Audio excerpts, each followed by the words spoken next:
I think that the first obligation of anyone in communications is to be sure that you are honest, that you are straightforward, and that you're knowledgeable. I do an awful lot of research before I do interviews with almost anyone because I think I owe that to the subject to know what I'm talking about. And I owe it to them to know, at least tangentially, what's important to them and what they've done in the past. Everything that we deal with is not going to be pretty, but you can't gloss over it. By the same token, you don't want to be salacious about it, you don't want to sensationalize it. So it's important to be straightforward, it's important to be gentle. I think there's something to be said for gentility.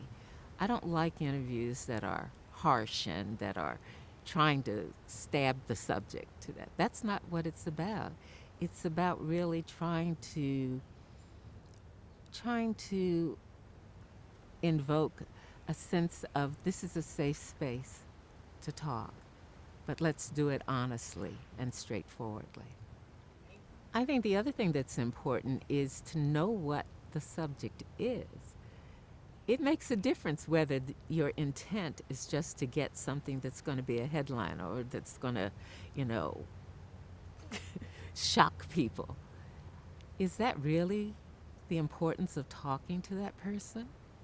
You know, if you're talking to a rock star, if you're talking to some performer, if it's Jay-Z or whomever, what's the intent with that interview?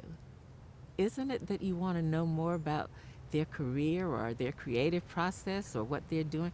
Do you really need to get into the nuts and bolts of their personal lives? I don't think that's our business. That's my personal philosophy. I just don't think that's the public's business.